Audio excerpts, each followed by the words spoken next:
Y independientemente a los importantes datos curriculares que habremos de mencionar, les quiero decirles a ustedes que nos damos el gusto que hoy esté nuevamente con nosotros uno de los más calificados investigadores en materia política.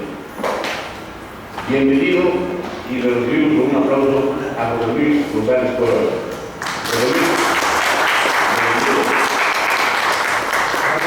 Todos conocemos a José Luis, de tal manera que currículum solamente habremos de decir, compañeros, que como todos sabemos, José Luis es originario de Acapulco, es un guerrerense bien nacido, vive y radica en la ciudad de Ticochico desde hace algunos años y tiene estudios de licenciatura en comunicación social, tiene una maestría en ciencias de la comunicación y diversos diplomados, experiencias administrativas, son numerosas, asesor en materia editorial, jefe de la estación de radio de la Universidad Autónoma de Guerrero durante un tiempo, fundador del diario Guerrero Hoy, editor y director del semanario No que No, conductor de noticias, analista político, columnista, editorialista, y he impartido cursos de diversa naturaleza. Para nosotros es un honor, José Luis, que nos brindes una vez más la grandiosa oportunidad de conocer de tu experiencia y de que, como siempre, amigas y amigos, así como hoy tenemos a este importante valor en la investigación, como escritor, como politólogo, comunicador, muy destacado, pues así habremos de continuar en esta misma línea proclamando que todos podamos acrecentar nuestro nivel cultural.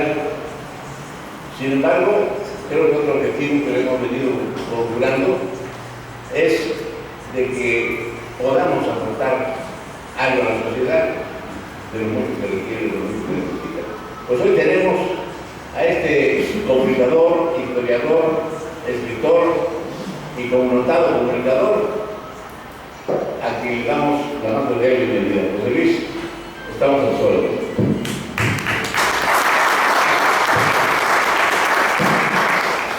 Gracias, maestro Raúl Salgado. Gracias a todo este equipo que se aglutina en el Movimiento Ciudadano por un Mejor Guerrero, una organización que surgió en la palestra política en una coyuntura muy importante para Guerrero y que demuestra que hoy el poder se está modificando. La experiencia misma de este agrupamiento demuestra que el poder se está modificando. El tema, bueno, hace unos días, regresando yo de un recorrido por el centro de la República, donde pude constatar algunas cosas de lo que está pasando en este país, me encontré con el maestro Raúl y estábamos platicando de la dinámica que lleva este agrupamiento, la Asociación Civil Movimiento Ciudadano, y le comentaba yo que hay un concepto que está en boga de acuerdo a la caracterización de los políticos, y dos conceptos importantes que hemos acuñado que están debatiéndose a nivel internacional. Faltó decir que yo soy un ferviente seguidor, miembro de la Cumbre Mundial de Comunicación Política, y en estos ámbitos se está debatiendo, entre otros temas, un aspecto fundamental que es el fin del poder. Este concepto del fin del poder, que lo ha acuñado un exministro, hay diferentes politólogos que lo han acuñado, pero hay un trabajo que realizó un exministro de Economía de Venezuela, Moisés Naim, y que sale a la luz pública con el título precisamente del fin del poder. El poder ya no es lo mismo. Entonces decíamos que este era un aspecto y el otro era el aspecto del político anfibio. Hoy ya no estamos entendiendo que el político sigue siendo el mismo de antes. El político también ha experimentado otras mutaciones. Ya no estamos ante los políticos tradicionales. Y entonces, cuando hablamos de venir aquí, que en este año es la segunda ocasión que estoy aquí, me tocó presentar el libro que resume las diferentes ponencias, pues le dije al maestro que sea así el tema, ¿no? El desgaste de la política y el político anfibio, o el fin del poder y el político anfibio. Ese fue el tema, digo, adelante, vamos a hacerlo para el lunes 12, y parece que hubo una confusión ahí, que todos pensaban que era el lunes anterior y que su servidor había faltado, ¿no? Fue específicamente para el día de hoy, esperando que además todos regresaran de sus felices vacaciones que ya tuvieron. Y entonces este es nuestro tema. Yo lamento que el asunto de que hoy sí estuvo la tarde más soleada, a esta hora ya estaba lloviendo, y entonces nuestras diapositivas no se alcanzan a percibir, a pesar que dijimos hay que poner un color que pueda beneficiar para que puedan leerlas. Entonces vamos a hacerlo desde aquí, que no nos gusta mucho, nada nos gusta estar en movimiento. Pero primero yo quisiera preguntarle a todos ustedes si conocen a Esopo. Todo el mundo ha leído Esopo, eso tengo entendido, ¿no? El padre de la fábula. Pero dentro de toda esta experiencia de Esopo, de sus fábulas, hay quienes se han tomado el atrevimiento de tomar alguna fábula y luego adaptarla incluso a la propia política, para ilustrar cosas de la política. Ustedes conocen la fábula del escorpión y la rana, ¿no? Todos la conocen, pero no la de la rana aquella que iba a atravesar la calle y que se le cayeron a las ranas, le llaman ancas, ¿no? Nosotros decimos nalgas, y esa se usa para decir nunca pierdas la cabeza por un par de ancas, por un par de nalgas. Pero bueno, esa no es la metáfora. La metáfora es esa que le dice el escorpión a la rana que lo pase al otro lado del río, y la rana le dijo que no, que lo iba a picar, y le insistió tanto, y bueno, la rana condescendiente aceptó, y entonces el escorpión se le montó, y ahí va, felices los dos atravesando el río. No sé qué es lo que pasó, pero unos la cuentan de una manera, otros de otra, pero parece que un pez saltó, se espanta la rana, se sobresalta, y inmediatamente el escorpión traba la. Y entonces le dice que por qué lo había hecho, ¿no? Si le había jurado que no lo iba a hacer. Y le dijo, pues es que, ranita, disculpa, pues es mi esencia, ¿no? Es mi naturaleza. Y entonces ahí ambos se fueron hundiendo y murieron lentamente. Entonces, a decir de Hannah Arendt, la política es un asunto de seres humanos. Los animales no hacen política, esos se mueven por sus instintos, pero la política es solo un asunto de humanos. Ese es un principio que quiero plantear. Y para entrar en materia, yo quisiera decirles que se está hablando hoy en día del fin del poder, que el poder ya no es el mismo de antes. Y esto se debe a que hay cambios en el mundo actual, cambios globales e incertidumbre, falta también de respuestas de las instituciones en lo social y en lo individual. Y por eso hay mucha gente que ya no cree en el poder, pero también hay un deterioro de las instituciones. El ajedrez mundial muestra también que hay una demolición de las estructuras del poder, cambios en la economía, cambios en la política y en la demografía, así como también cambios en los flujos migratorios. Esto es importante retomarlo.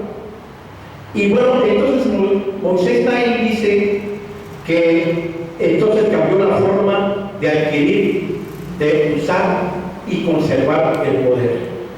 Ya el poder, sus barreras que lo hacían invisible, que lo hacían también incapaz de penetrar, incapaz de desestabilizarlo, estamos hablando desde las estructuras de las instituciones hasta el poder militar, y estamos hablando también de las instituciones del juego democrático. Es decir, estas también ya no son suficientes porque nuevos actores políticos están creando micropoderes que hacen imposible que se pueda mantener el poder de la misma manera.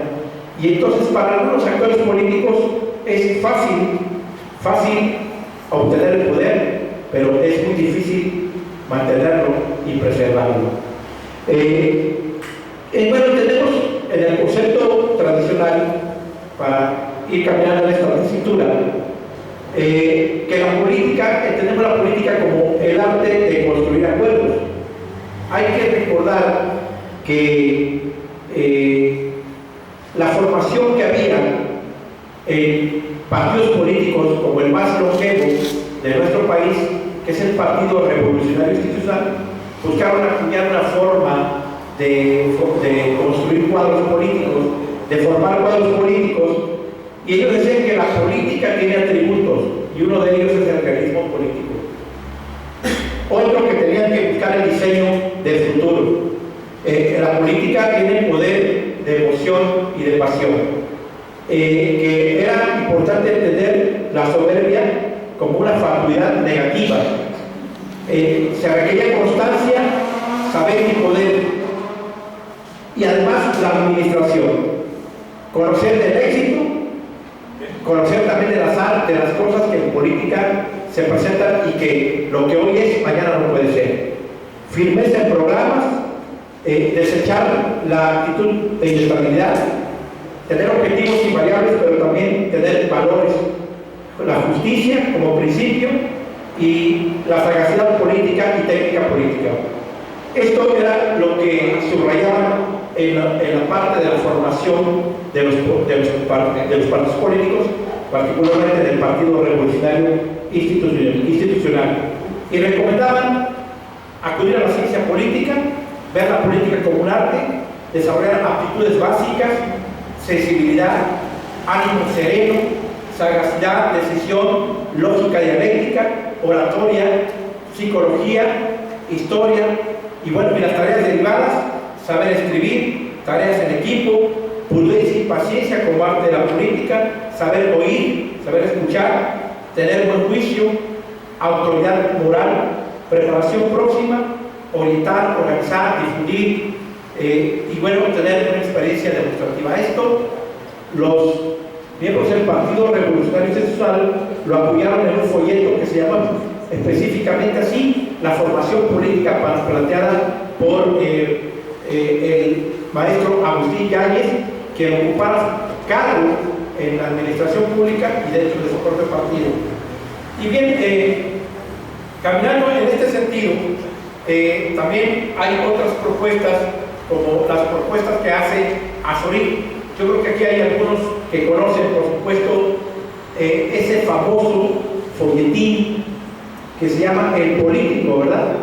Supongo que aquí hay muchos que lo conocen, porque es un documento básico editado por el Fondo de Cultura Económica, y ahí Azorín, que fue un escritor anónimo de España, decía que una premisa fundamental del político es que ha de tener fortaleza, arte de vestir, no prodigarse, virtud de la euforia, es decir, tino, prudencia, tacto, que tiene que saber desentenderse, sobre todo cuando hay temas que son espinosos, remediar la inadvertencia, no tener impaciencia, conservarse en el fiel, conocer a la gente que le rodea, aceptar con sencillez las distinciones, asumir las contradicciones, no prestarse a la exhibición, ser impasible ante el ataque, conocer del derecho y de la fuerza. Y nunca la fuerza tiene que ser un elemento fundamental, pero sí tiene que ser un elemento que acompañe para en su momento determinado mostrar esa fuerza, ¿verdad? Su propio capital político. Fingir conformidad, innovar dentro del orden, mantener la balanza del yo, tener mañas al escuchar, ya lo decía Luis Macié, ¿no? El político tiene que tener piel y orejas de elefante para aguantar todo. Lectura de los clásicos es una recomendación importante. Juicio sobre las personas, renunciar a la sazón, es decir, cuando nos toca ya retirarnos, porque hay quienes se mantienen todavía cuando el ciclo ya se ha cumplido. El ojo del tiempo, saber su tiempo, evitar el escándalo, elegir el retiro. Bien, pues esto es lo que dice Azorín sobre el político. Pero es evidente que para hablar del político, más allá de citar también a Max Weber en ese texto del político y el científico, donde hace una diferencia clara, donde dice que hay políticos por devoción, ¿no? Hay profesionales de la política porque las sociedades necesitan a alguien que los guíe, los caudillos, dice, y en este sentido hace una distinción entre la política como vocación de servicio y la política como una forma de servirse. Son estas dos distinciones, es decir, hay políticos que usan la política con esa vocación de servir, de ayudar a la gente, de hacer aportes, de dejar un legado histórico, pero hay quienes se mueven más por el ánimo de cambiar su estatus y ellos los llevan a cometer, por supuesto, actos de corrupción. ¿Qué dice entonces Maquiavelo? Dice que el político debe tener dos aspectos fundamentales. Dice, tener la cualidad de unión, la capacidad de unión y la vulpeja, es decir, la zorra. El león por la fuerza y la zorra por la astucia. En una de las cosas en las que yo no estoy de acuerdo, en un pasaje que leí en La Invención del Poder de Federico Campbell, padre, es que Maquiavelo decía que hombre de poder que no ha probado la muerte no es hombre de poder. A mí me espanta ese aspecto porque entonces estamos hablando de algo que Maquiavelo más adelante dijo, que no importan los medios, o que el fin justifica los medios. Entonces, la gente de repente piensa que Maquiavelo era malo por eso, pero Maquiavelo solo describía lo que era precisamente la política y el ser un político. Entonces, recomendaba también tener rasgos de bondad, de solidaridad, serenidad ante la desgracia y espíritu y fervor en la batalla.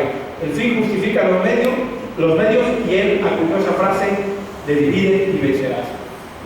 Una frase que está muy de moda, sobre todo cuando ahora estamos hablando de la irrupción de nuevos actores políticos. Quiero, entonces, una vez que repasamos esos tres actores políticos o tres autores que reseñan el quehacer político, hay más, por supuesto: Robertal, Norberto Bobbio, Pasquino, Michelangelo, Caetano Mosca, que abunda en las élites del poder, por ejemplo, ¿no? Pero yo solamente para cuestión de metodología y de ese léxico, pues he retomado esos aspectos. Entonces, para ir aterrizando, cuando yo hablaba de la metáfora de la rana, es porque quería referirme a cómo son los políticos. Hay una frase muy trillada, pero la saco a colación, porque cuando alguien decía ¿qué es un político?, ¿no? ¿O qué es la política? La política es el sujeto, el político es el sujeto, y la política, decían por ahí, es el arte de comer sapos sin hacer gestos. Algunos dicen esto por aquello de que se encuentran con una característica de políticos poco sensibles. Entonces, los modelos de la psicología política dicen que político es la persona que se dedica a la política interviniendo o aspirando a intervenir en el gobierno de un estado, comunidad o municipio. Esto nos dice, y entonces nos da cuando menos 6 categorías de político: político pragmático, político populista, político demagogo, el político narcisista, el político manipulador, el político obsesivo o el político paranoide. Ya me pasé porque yo le agregué uno, que es el político pragmático. El político paranoide o totalitario es el político de mecha corta, el que con cualquier cuestionamiento estalla y es intolerante. Yo creo que todos los que estamos aquí nos hemos topado con ese tipo de político. Entonces, con esto aterrizamos en el político, los políticos reptiles, anfibio y membrana. Los políticos anfibios se han visto en la necesidad de adaptarse a los nuevos procesos de comunicación. Atesoran una fuerte dosis de persuasión. Cuando el político y su liderazgo es eficaz, activa el profesionalismo, optimismo, el espíritu de superación y las conductas solidarias, por supuesto también el éxito.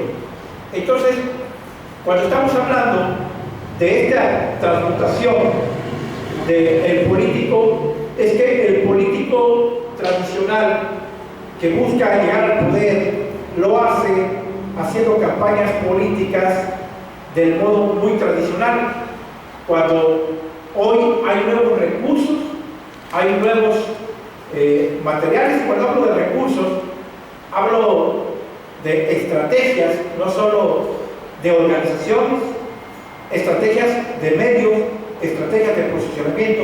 Y entonces el político hoy es aquel que el político anfibio es el que se ha transformado y ya se ha alejado de esa política tradicional, partiendo del principio de Charles Darwin, que dice que en política sobrevive, en la selección natural de las especies, no sobrevive la especie más fuerte, sino sobrevive el que tiene la capacidad de adaptarse. Es decir, y hoy nos encontramos ante un escenario donde un partido pierde el poder y entonces el político que estaba anteriormente en el poder, si no tiene esa capacidad para poder adaptarse a la nueva realidad, es un político que va a fracasar, es un político que se va a la derrota. Yo entiendo que de repente el nuevo régimen asoma dejos de totalitarismo, hasta cierto punto de tiranía, y entonces que al final de cuentas, a partir de mantener el poder, no busca entender que los juegos del poder implican interactuar con una serie de nuevos actores políticos.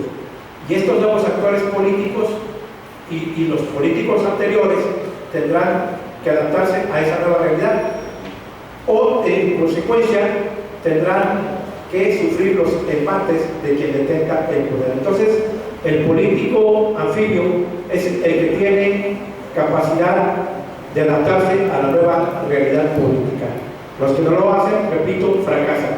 Y el político membrana es el político que entiende que la sociedad está constituida por una serie de membranas y células políticas con las cuales hay que trabajar, y entonces se hace de los recursos necesarios, materiales, para poder entenderse en esa nueva realidad.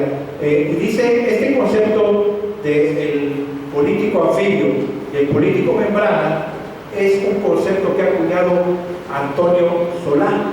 Antonio Solá dijo allá en el 2006 que López Obrador era un peligro para México.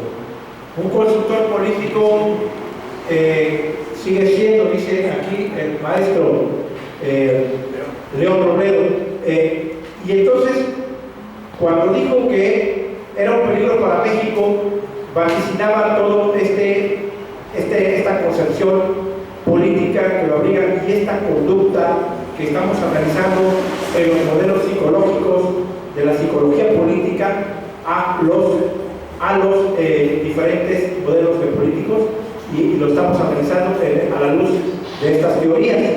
estamos viendo conductas políticas donde veo un gabinete que tiene el mismo rostro, por ejemplo, la misma cara, un gabinete donde nadie es autónomo para aplicar políticas públicas, sino tienen que sujetarse. Antonio Solá después modifica en la Cumbre Mundial de Comunicación Política que se llevó a cabo precisamente en febrero del año 2018, el año pasado. Él vaticina que, dado los escenarios políticos y dado el desgaste del poder que ha habido en México, del partido que mantenía la hegemonía y que tuvo la capacidad de vivir una alternancia y volver a regresar al poder, él visualizaba que era inevitable el triunfo de Andrés Manuel López Obrador. La gente pensaba que ya él era quien estaba asesorando a este político que hoy está en la presidencia de la República, pero no fue así. Sin embargo, su vaticinio fue claro y concreto, porque ya había analizado todas las series de circunstancias que han rodeado a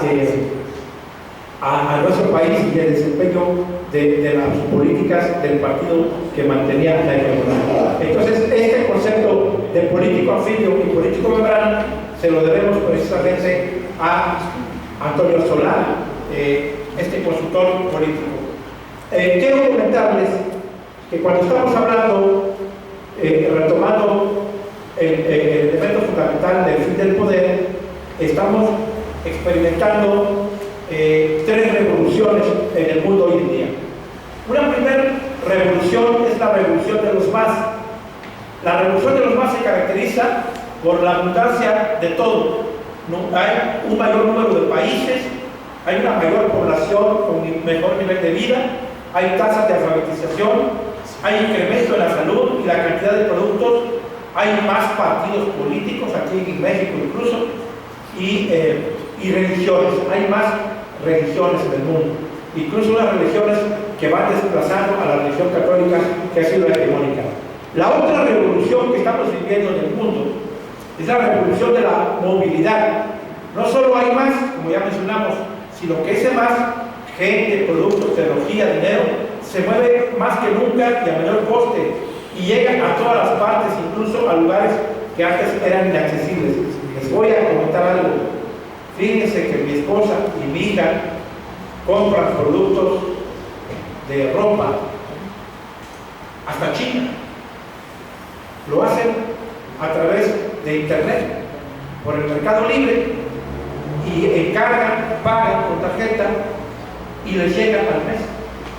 Invariablemente le llega al mes. Es decir, hay ese flujo de capitales a más allá de las fronteras.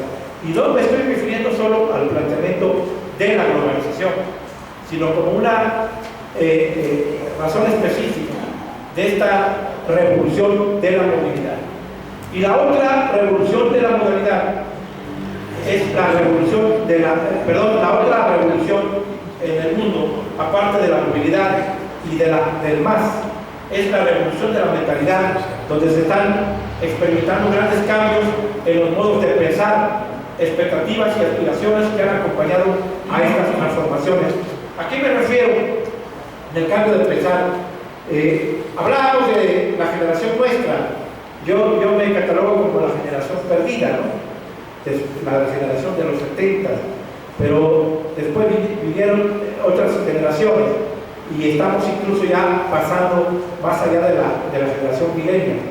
Esa generación que no le interesa un trabajo estable, esa generación que no le interesa el matrimonio incluso, esa generación que no le interesa incluso una pareja duradera, sino que viven al día y prefieren estar viajando. Entonces esta es una forma de pensar que tiene que ver con una situación distinta a las generaciones pasadas, como en el caso de nosotros que aspirábamos a la estabilidad familiar, a la estabilidad del empleo, un empleo duradero, seguro, bien remunerado, construir una familia, casarnos, y si nos convencía nuestra pareja, buscábamos incluso llevarla al matrimonio, ¿no? De blanco. Pero estas cosas ya se han desechado. Ya la nueva generación no piensa de esa manera, y es que hay un cambio de mentalidad. Y esta es una de las revoluciones. Incluso, no quiero hablar más, pero estas incidencias que tienen que ver con una nueva forma de poder o un desplazamiento del poder, ha cambiado incluso hasta hábitos, ¿no?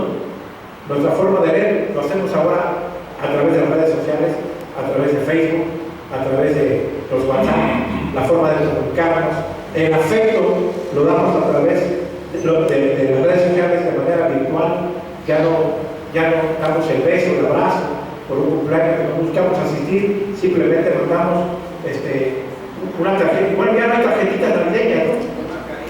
Todo por WhatsApp, ya empezamos a adelantar, o el video del mensaje del político, ¿no? Ahora está ahí estas plataformas.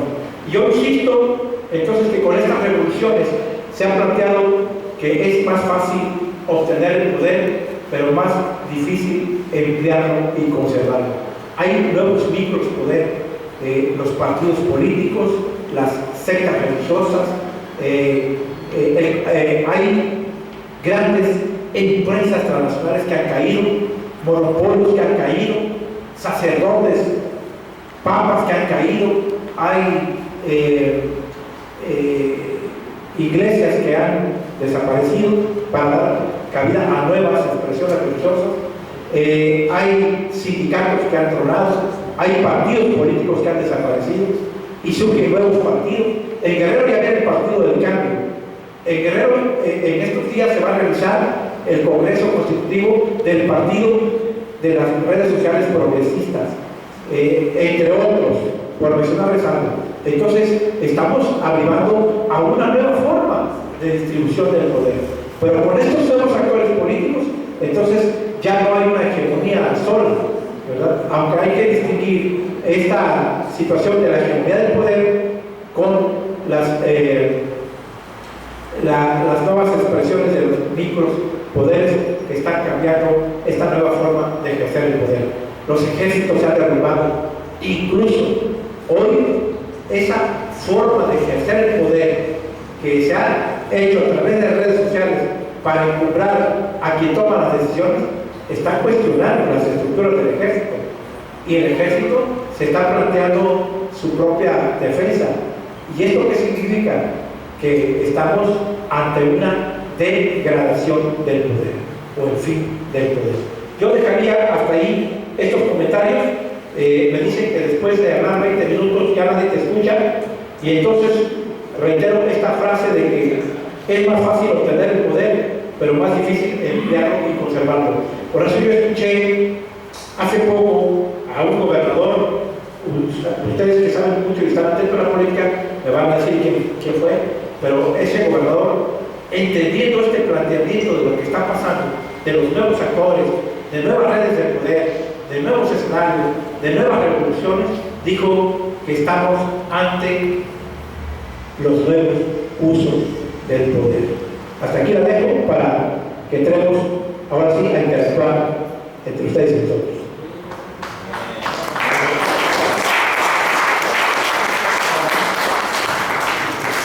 Interesante y de actualidad la magnífica participación de José Luis. Amigas y amigos, y como ha sido parte del protocolo, pues aceptamos las preguntas, las dudas, y vamos a generarlas en bloques de 3. Y concluido cada bloque, pediré a José Luis nos haga el favor de dar respuesta. La primera conclusión sería